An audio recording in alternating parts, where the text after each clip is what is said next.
तेरी वाणी जीवन की रोटी, नैनों की ज्योति अंधेरा मिटाती।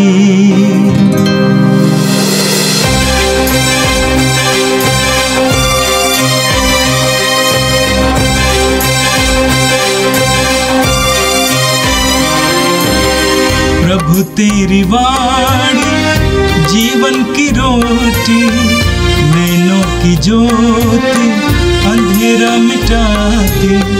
प्रभु तेरी वाणी जीवन की रोटी, नैनों की ज्योति अंधेरा मिटाती। वाणी वाणी वाणी वाणी वाणी पवित्र है, शाश्वत है, जीवन का मन्ना है। 14 मार्च सोमवार।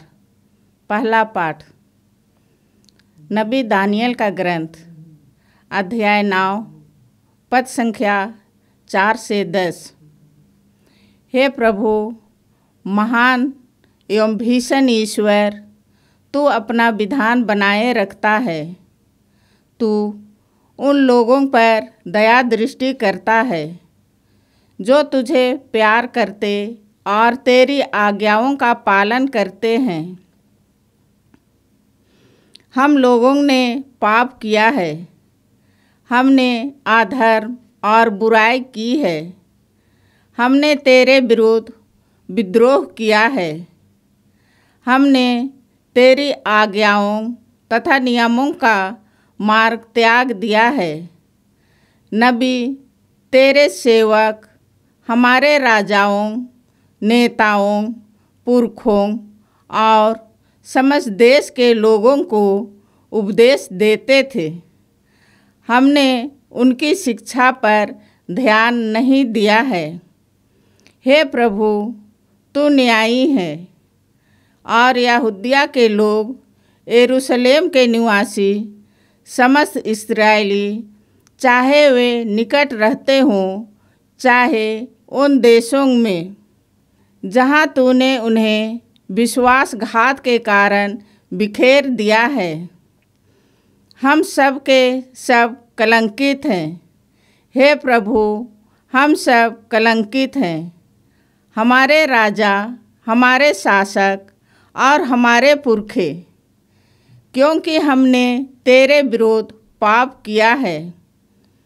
हमारा प्रभु ईश्वर हम पर दया दृष्टि करें और हमें क्षमा प्रदान करें, क्योंकि हमने उसके विरुद्ध विद्रोह किया और अपने प्रभु ईश्वर की वाणी अनसुनी कर दी है।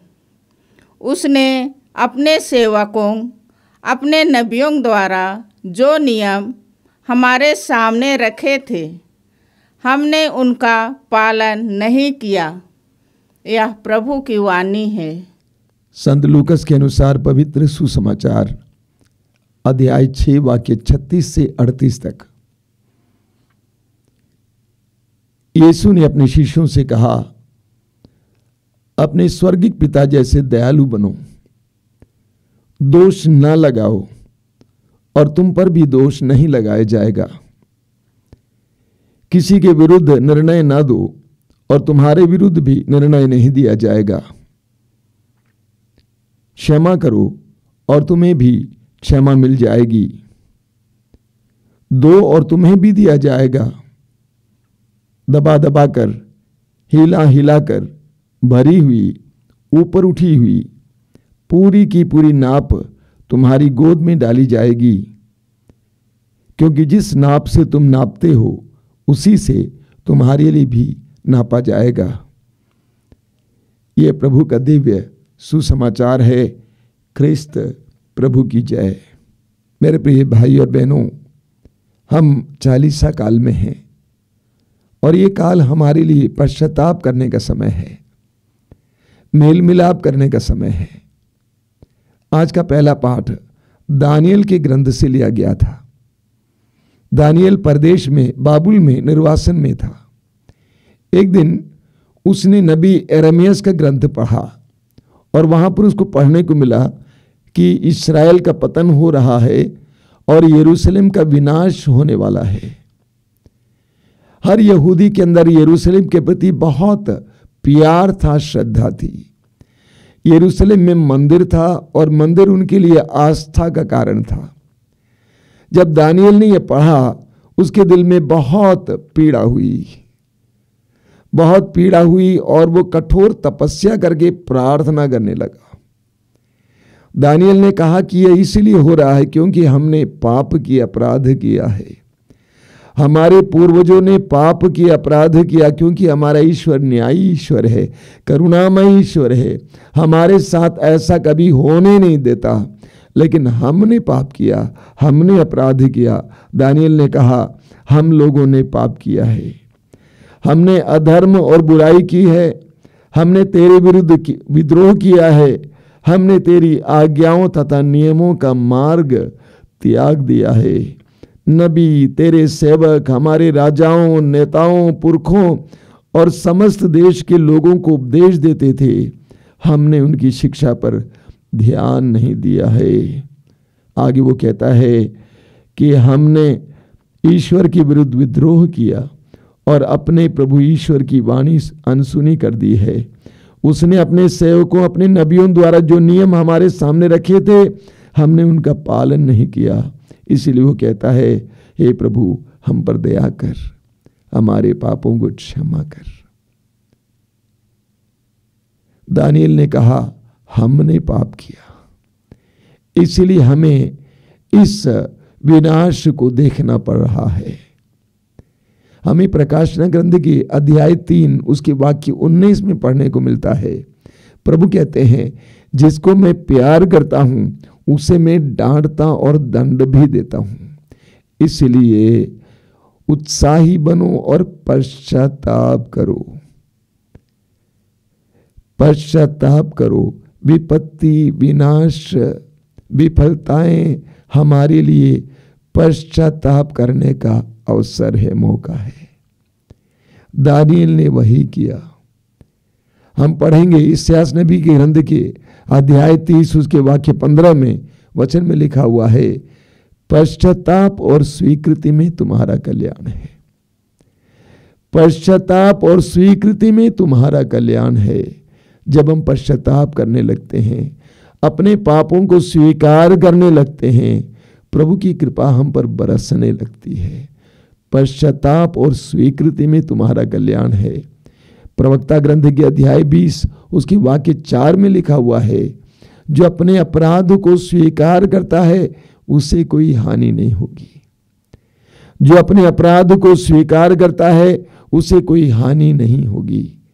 हमें दूसरे इतिहास ग्रंथ के अध्याय 7 में पढ़ने को मिलता है, उसके वाक्य 14 में, यदि मेरी अपनी प्रजा विनय पूर्वक प्रार्थना करेगी, मेरे मार्गदर्शन चाहेगी और अपना कुमार्ग छोड़ देगी, तो मैं स्वर्ग से उसकी सुनूंगा, उसके पाप क्षमा करूंगा और उसके देश का कल्याण करूंगा।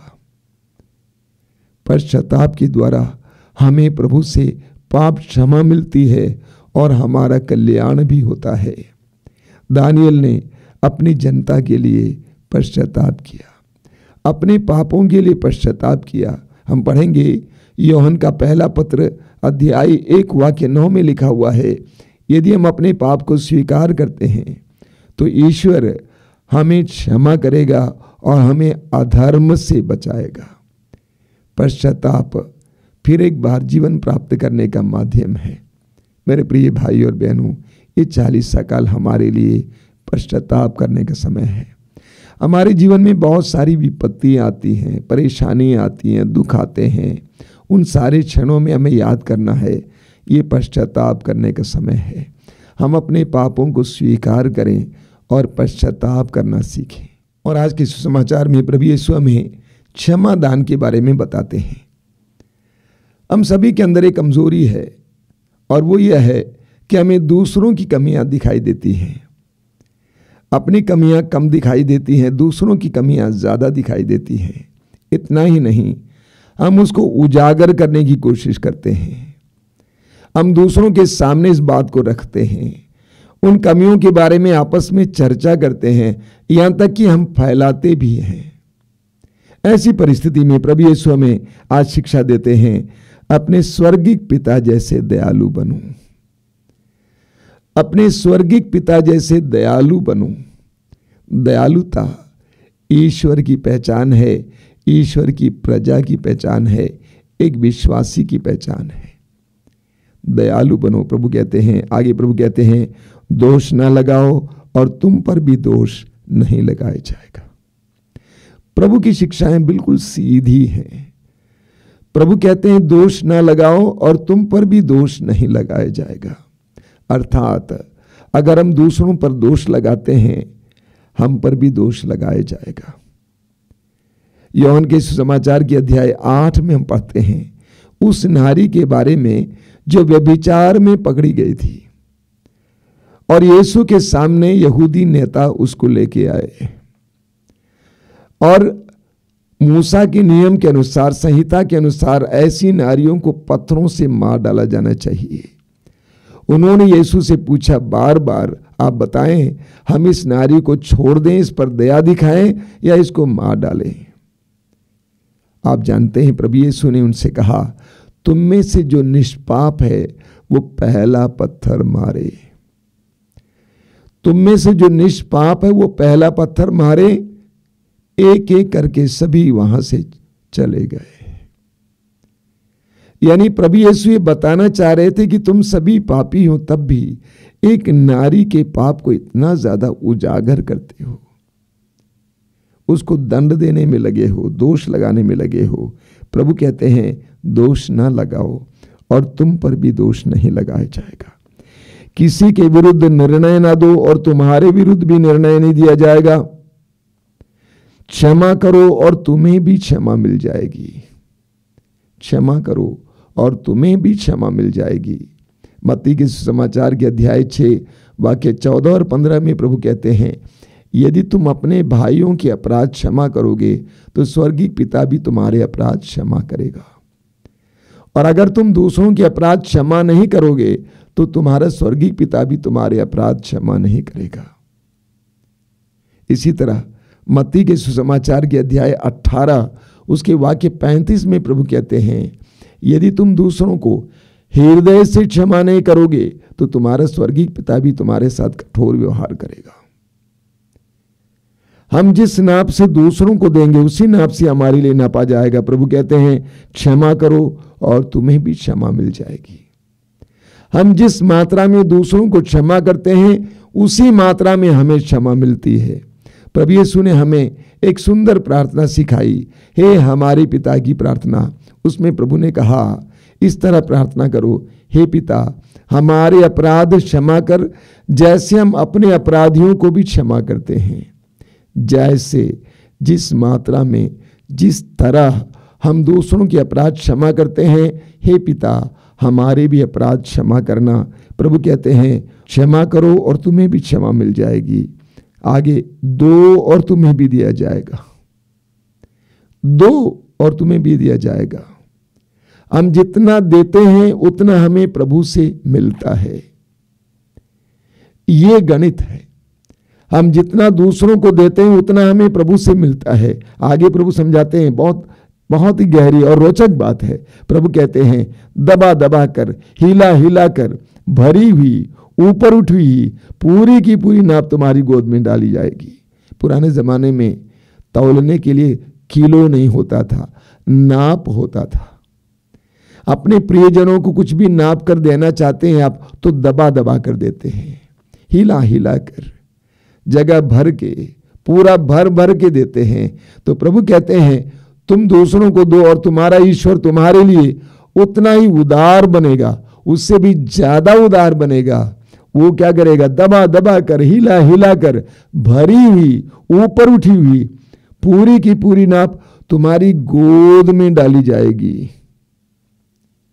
प्रभु कहते तुम्हें मांगने की आवश्यकता नहीं होगी।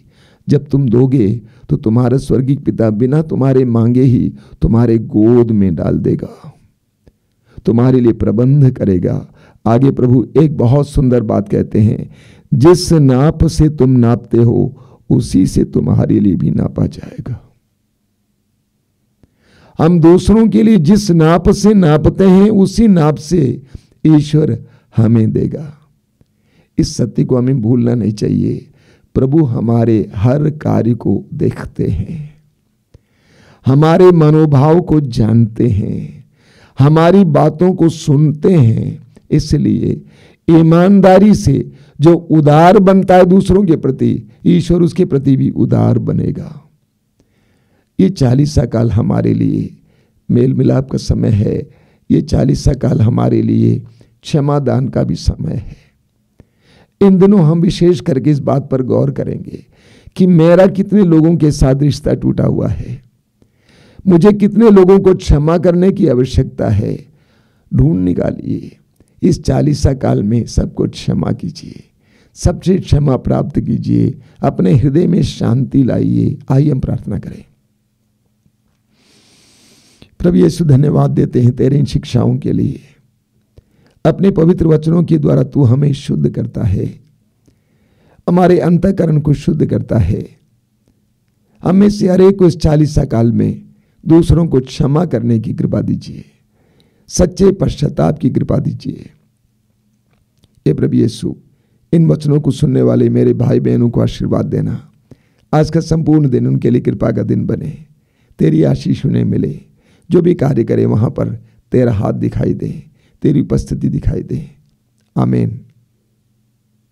प्रभु तेरी वाणी जीवन की रोटी, नैनों की ज्योति अंधेरा मिटाती। वाणी वाणी वाणी वाणी वाणी पवित्र है, शाश्वत है, जीवन का मन्ना है।